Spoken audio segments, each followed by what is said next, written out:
I'm going to be taking a step beyond what Peter's described, insofar as I think companies are still trying to work out how the hell they fit within all this. I know Peter said you need to find your niche. And actually, I've got a small company and I don't know my niche either. And we've been doing retrofit for just over 8 years now, and we think we're pretty good at it. And I still don't think there's a role for us in the Green Deal. And I wrote to all these guys about 18 months ago, fairly sizable organisations that represent over 100,000 small companies in the UK, and they felt their membership didn't know either. And potentially, the way the Green Deal was headed, they could potentially be frozen out unless they actually got their asses in gear and did something about it. So where I come from here is trying to design a way forward for small companies to make their own Green Deal, their Green Deal, rather than the ones, the Green Deal that's being offered effectively by the big companies that are out there. Now, I will explain why I've reached that conclusion. I won't just jump in and pitch something to you. But Nick's asked me to come along here because basically Nick's been taking part in, and Peter, with a number of workshops that we've been running over the last year or so now. I do recognise some other faces in the room as well, but people that have been talking to us about this stuff. But if I might quickly just explain the golden rule that Peter mentioned in one diagram. So you've got an energy bill, you do some work, the bill goes down. But you know, people don't do this because they love you, and they do it because they want to make some money, so that you have to charge you for doing the work. But the idea being that you do have some money left over. In other words, your total outgoings have gone down in spite of the charge being placed on the property and the bills having gone down. And that's great. You know, there's lots of worries about how the calculation's done and all that kind of stuff, but we're not here to talk about that today. I can answer questions afterwards if you want. But the reality is, if the golden rule's to be met, and you do want the entirety of your job to be paid for under the golden rule and the finance to be placed, then there's a limit on the amount of money that's available, because that gap has to be there, and or at least has to go to that line at the top there if you want the golden rule to be met. But the money's not free, there's a charge. 7% APR is what's being touted at the moment. It's a market mechanism, you know, lenders can charge what they like. But 7% APR over 25 years, using compound interest, is effectively doubling the money that's available at the start. So you've got half the money left to do work. Does that make sense? Now, administering this, some of the social landlords that are thinking about being Green Deal providers have estimated it will cost them about £1,500 just to do the administration of the Green Deal. Now, that's over 25 years. Now, divide that by 25, divided by 12, that's the monthly charge that will be added to your bill. It has to be added to the bill. Assessment costs. So, any DEAs in the room? Wow, blimey. Last week I did a presentation to 150 DEAs. This was entirely different. Okay. DEAs are trying to work out if they're going to become a Green Deal assessor, how they're going to get paid. Well, and there's a lot of worry about some of these big companies out there actually offering these assessments for free up front. I don't know what the... Domestic energy assessor, somebody who does the energy performance certificates on sale or re-rental. The reality about the assessment cost is that someone's got to pay for it, and it'll be you if you're a homeowner. Okay, no matter whether you've had it free up front or somebody is, or you pay directly the DEA to do the work, then you're going to pay for it, and that gets lumped onto your charge. Now, even the government's own assessments assume that 1 in 3 assessments will go ahead and actually go ahead with the Green Deal package. If you're a Green Deal provider that's looking to go out there and just find your particular customer, then it might even be 1 in 5, 1 in 6. But what that means is that every 6th person that goes ahead will be paying for 6 other assessments that didn't go ahead with the Green Deal loan. Does that make sense? So that the people that are better at finding the customers that will go ahead without any monkeying around, the assessment, the administration costs are low because you're slick and your processes are good and you can get to the ground very quickly. You know, you're going to have the best offer in the market. And do you know what? If it's a really good quality offer and the risk of default is low, and you can make sure people actually save energy and that red bit on the bottom doesn't go up and all your money ends up being above the black line, then you're going to have the best offer in the market. My view is that some of the really big top-heavy companies out there that can offer the Green Deal are not going to be very good at that, especially in the first couple of years, and they'll be very much more expensive. My contention is that small companies working collaboratively without the overheads actually could be much better at this than the big companies that are out there, be cheaper and they have a better value for money than for the homeowners that are out there. But we have to sort ourselves out to do that. The big implications for small companies in the Green Deal are that, yeah, great, okay, there's an opportunity here. The market size is going to get bigger. We're now looking at whole house solutions. Traditionally, the way we've retrofitted buildings over the last few years is actually, let's have a campaign of 3 or 4 things that we put leaflets through the doors about, loft insulation, cavity wall insulation, PV, and everyone is specialist at their thing. Buy my thing, or I can't do anything else for you, governor. And you go on and find someone else to do something different. But what about the interfaces between these things? What about the insulation that's been pulled out of the way so you can rewire the house and not been put back again? All those kind of things make the whole house actually not necessarily as good as it could be, because we're only doing our niche. Whole house solutions actually, where we need to get to by 2050 is virtually everything you could think about possibly doing in a home has to be done by 2050. So whole house is where we need to be thinking. So working collaboratively with other specialists is the only answer for getting the energy consumption down to where it needs to be for every homeowner. The Green Deal is introducing some complexity, and there's a reasonable amount of bureaucracy involved, and we have to have a handle on that. So that's an issue for small companies, especially small companies like mine who tend to price jobs up in the middle of the evening because you haven't got any time during the day. This is kind of stuff that you really want to be eradicating. The role of the provider, this new Green Deal provider, it's a powerful entrant to the market now. Some new people into this place now that haven't really been here before. B&Q are already offering loft extensions to people. What does this mean for small companies? And they're going to have bigger competitive advantages. They can bulk buy materials. Wolsey Group are going to become a Green Deal provider because they want you to buy their product, not because they want to put their arm around a homeowner and say everything's going to be all right. And I'll add one onto that list. B&Q offer a Green Deal assessment to a homeowner that's about to go ahead with Joe Soap, the kitchen installer. Well, Joe is 99% sure that he's going to go ahead with that kitchen job. B&Q have done a free assessment. They've gone along and they said, put internal wall insulation before you put the kitchen in, Mrs. Jones. By the way, we do kitchens. There's an opportunity here for the market to get bigger, but actually there's a massive threat here for small companies. If they don't get their act together, that they're going to get their existing work that you think you're going to have forever eaten into by the big boys, because actually they've got an earlier in and they can add finance to it now as well. I like diagrams. This is just elaborating on what Peter said. One particular of the classic model, if you like, that's out there, the Green Deal provider that really doesn't do much. They coordinate everything, they organise the loan, they get an assessment done, and they'll work with large contractors. Carillion have said that they will be using small contractors. Their model, genuinely though, is that they will find larger regional contractors that they will subcontract to, and they in turn will subcontract to a small contractor, and possibly and on and on. Every time you add a tier of subcontract into this piece, you add a layer of profit which gets taken away from the money that's available for a homeowner. That is not good value for a homeowner. And where's the small company? What's at the tail end? In a framework contract, being told what they're going to be paid. The other model, the big boys, everything in-house, except probably the loan.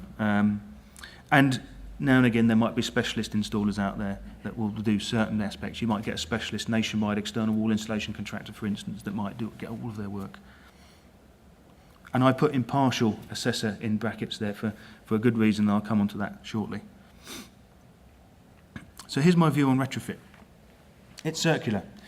All the things we need to do before 2050 in a home will have to be done.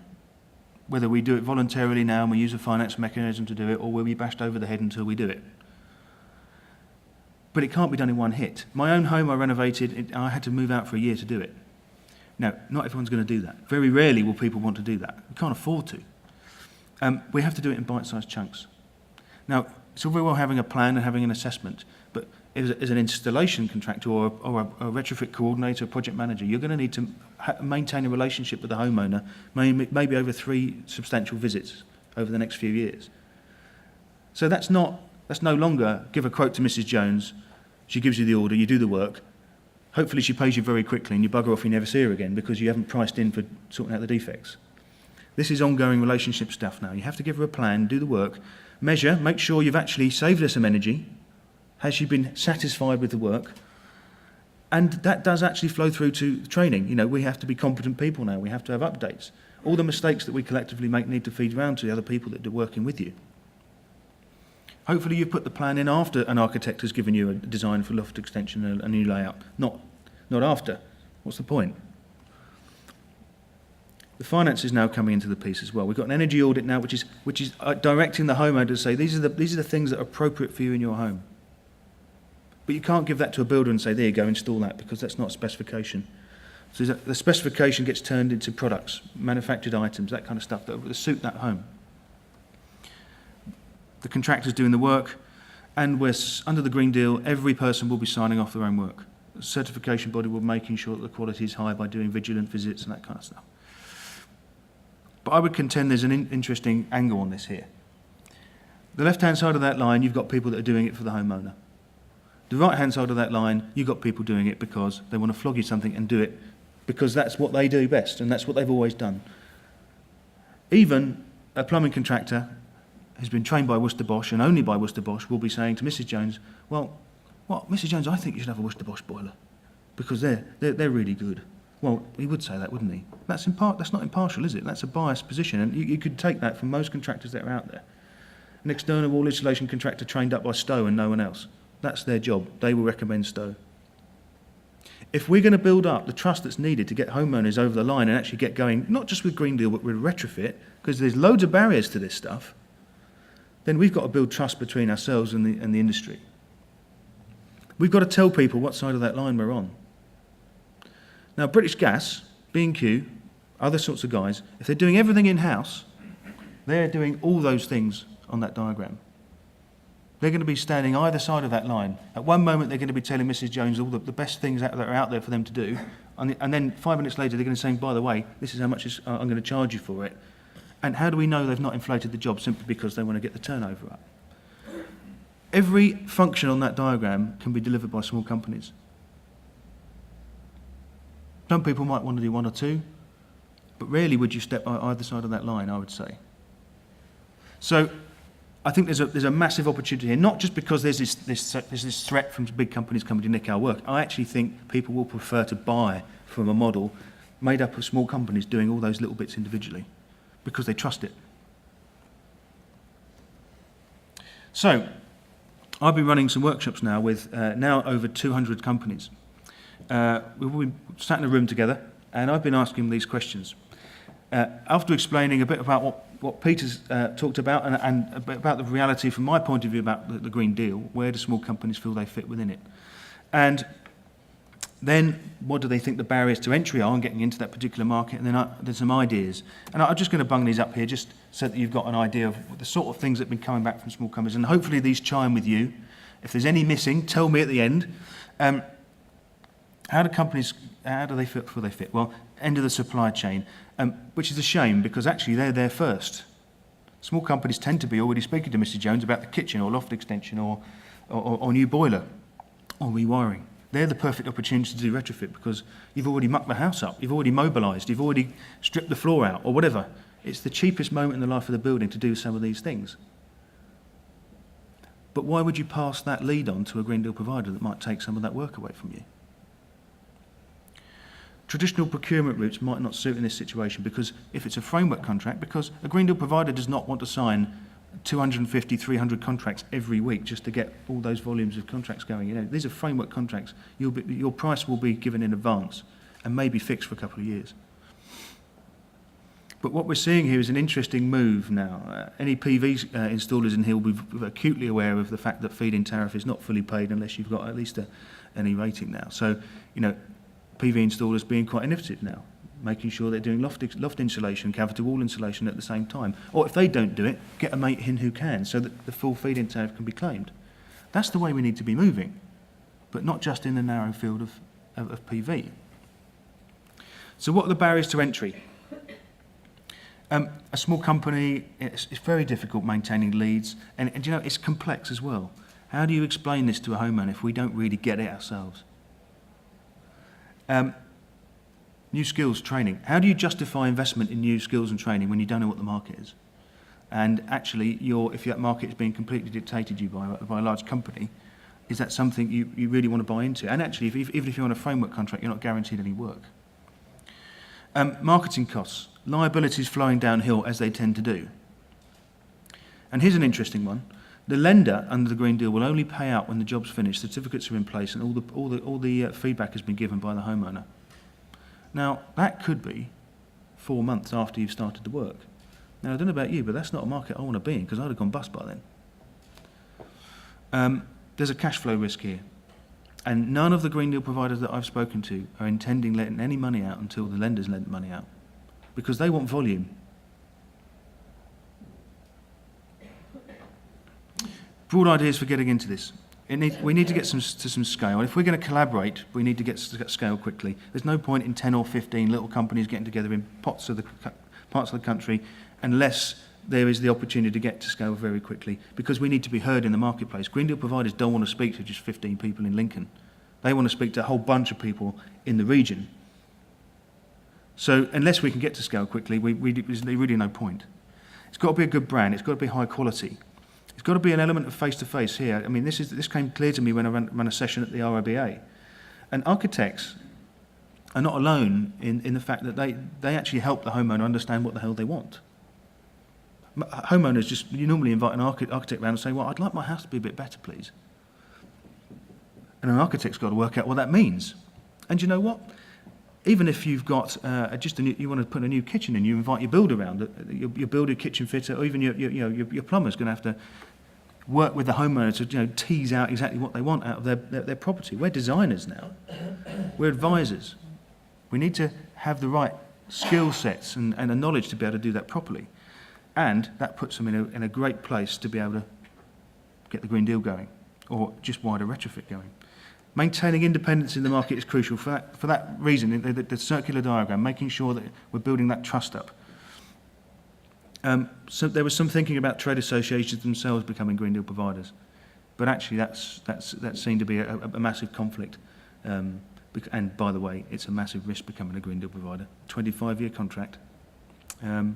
But it does need this critical mass, and that's why I've been going around the country doing talks like this. So, in my view, and the view of the 200 or so companies that have been part of these workshops now, we need some kind of collaboration, or what we've called it is a conduit between a Green Deal provider. You have to have a contract between a Green Deal provider and a homeowner. That's the law. That's part of the scheme. A Green Deal provider's got to be there. Homeowners want more than just the high street brands. They want a choice, for all the reasons I've outlined. We're already there. We're already advising. Why can't we just add to our offer? And actually, I don't think the Green Deal will fly without the presence of significant amounts of small companies, because we already do most of this stuff. And there's this notion of protecting our existing market, which I think is very real. So we looked at three options. One, become a marketing agency in effect, big brand, leaflet drop, buy the customers, sell them onto a Green Deal provider on the pretext that they will only use small companies. Well, we didn't feel there was enough teeth to that model. And by the way, it costs quite a lot of money to get a marketing agency up and running, especially when you're competing with £75 million annual spend from B&Q on marketing. Second option, become a Green Deal provider. Well, from a standing start, that's mental. So we got rid of that one straight away. The final one was, well, why don't we just act in a way as a main contractor? Put framework contracts in place that we own between ourselves, so that we can then present ourselves to the larger guys, the Green Deal providers out there, as people that can be their supply chain. And that's what we've been working on. So the idea being, that would only work if there's a clear and consistent route to work. If there needs to be some kind of framework, it needs to not only attract homeowners and Green Deal providers, but it needs to attract its membership. And unless you can show small companies the money, they're not going to come. A recognisable brand that they would be willing to put on their own marketing. So in other words, any of you guys here who are putting out marketing locally, you would be happy to be associated with this collaborative brand on the same page. Support to members in a number of ways, and I'll explain more about that later. But making sure that there's an entry requirement, make sure that the people entering are high quality, they're doing the right thing, they're trained, they're certified, maybe even to a higher level than the Green Deal, without it costing huge amounts of money. Interacts with collaboration of other industry, other initiatives that there are around, and there are some cooperatives that are dotted around the country right now, and we would seek to represent those as well. We shouldn't shut those guys out. But really importantly, this is about retrofit. This isn't just about the Green Deal. I know Peter said that the Green Deal is the only game in town. Well, it is in terms of getting finance up front, making sure that long paybacks are dealt with, and driving a reasonable amount of volume. But actually, there's plenty of people that don't need the Green Deal finance. And if you just become a Green Deal provider and a Green Deal installer, then maybe you're going to be focusing on those and not outside of that stuff as well. So what's the model? Well, the classic model is the customer has walked into B&Q, B&Q saying, oh, we've got a load of customers now, we need a supply chain. So this collaborative effort could present itself as that supply chain. But two parts, assessors on one side, independent and impartial. On the right-hand side, you've got the installers. And they don't cross over. But there's pre-pricing, of course, there's a framework contract, and we're offering ourselves up as the people that could do the work for a Green Deal provider. A Green Deal provider, once the work's finished, will let the money out. But here's the cool bit. Actually, we're already there. We're talking to people about loft extensions. We're going to be putting a new boiler in. We're going to be redoing the garden and putting external wall insulation up at the same time, or something. And provided we trust the model, we could go to a Green Deal provider and say, come on in Sainsbury's, we've got 50 customers a week, what are you going to give us? And if they don't give us a good offer, we go to Tesco's, or we go to Wilmot Dixon, or we go to whoever. But it means we're in charge of our own destiny. And by the way, I think we're going to have much better access to customers. I remember I mentioned about the fact that, perhaps even 1 in 6 customers will go ahead after they have a Green Deal assessment. Well, if we're already there, we're talking to Mrs. Jones about a loft extension, we'll pretty much know within the first sort of couple of days of our job whether she want any extra stuff. Will the first floor be insulated as well? Whilst we're mucking up your entire hallway because we're taking all this stuff up the stairs for you, Mrs. Jones, why don't we insulate the internal walls for you? And by the way, we can get it paid for. But you can do it without introducing somebody who's going to nick the loft extension.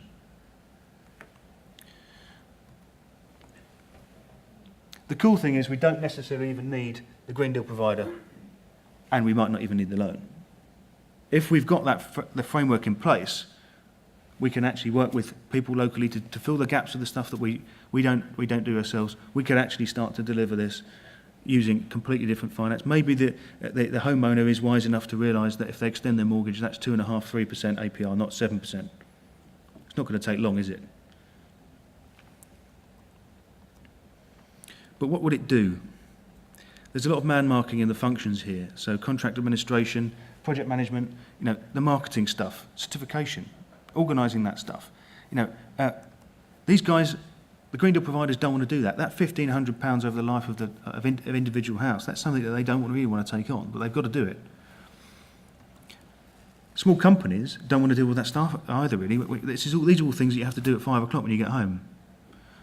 If there's a mechanism to allow those things to be done, if in effect sort of an online framework that enables a Green Deal provider to log on and see that the small company's done their thing and it's administered centrally, then again that's going to be something that's going to draw in both sides, and that's what we've been working on. In fact, if we were to start tomorrow, I've already got somebody who's built that and we can use. So what's been decided, if you like? I've written a business plan. It's been signed off by those 15 trade associations on the back of all the workshops that I've been running. The model is as a cooperative. So small companies would be shareholders, in effect, of this model, with 3 types. First, the industry groups, they'll be setting the standard, the governance, making sure that what the entry requirements are, and how we kick people out that are rubbish. Lead finders, so these will be local authorities, small community groups, maybe even estate agents. The sort of people that actually, they don't want to do anything necessarily other than shape the offer. And community groups and local authorities are very keen on that. They want to make sure that people within their district are not being sold a pup, but they want to be able to have the ability to be able to shape the offer. And finally, practitioners, the assessors, the installers, the people that do the work. And they'll be the majority of the membership, of course. The idea is that this body, this conduit, will be not for profit. It's there to exist to maximise the profit for its members. The lead finders, by the way, will be paid for their leads. So there's another reason for them to be there. Calculations I've done with Haringey Council in the last couple of weeks have shown that based on the volumes that they predicted, which are slightly exaggerated, I have to say, they reckon they can generate £100,000 for 1 member of staff just sitting there, just driving leads into this not-for-profit cooperative. So that's enough for a salary and a lot of marketing, just paid for by the fact we're doing work for them. I've assumed at the moment assessments will be paid for up front by the homeowner, and we give them a refund if they go ahead with the Green Deal. Because actually, there's a way around that. If you are already there doing a loft extension, you've got a £40,000 job or whatever, and you see the opportunity for a bit of extra work, well, I'll pay the 150 quid for an assessment. Why the hell not? So software, machinery, pre-pricing of the works, automated tendering to an extent. So you can change your price at any moment. You're not tied in for any period of time at all. So I hope there's a nice sort of middle ground there for it being a framework, but not being something that stifles. Recording of progress and completion. That sort of thing can get things moving very, very quickly. The idea being that we can actually start to get the payments through much more quickly if we're recording very effectively. I'll whiz through this because I'm over time already. Key issues to be resolved. The idea being that the conduit has to pay for itself, purely and simply. Any money that's left at the end of a year, the members can vote to have it taken back to them. It's their money, it's their profit. But we're asking people to pay up front to be a member first of all, but there's no annual charge. The idea being it charges for every piece of work that goes through it. Leads are paid 50 quid only if it goes ahead as a Green Deal provider, as a Green Deal package, and access to quotation fee. In other words, the homeowner has chosen you, you pay £25 to be able to give them the opportunity to actually go ahead with that quote. But you haven't had to find them, you haven't had to drive an hour across Lincolnshire to go and see them to work out they're a time waster, none of that stuff.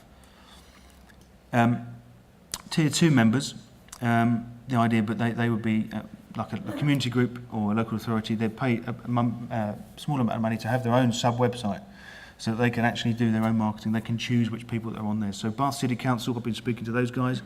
They would only want to display within Bath the people that have been on their half-day training course on how to retrofit a Bath stone building, because they deal most of their time with people that are going around buggering up Bath stone buildings. So the idea is that there's a local offer here as well as a local supply chain, and it can be shaped how everybody wants to do it.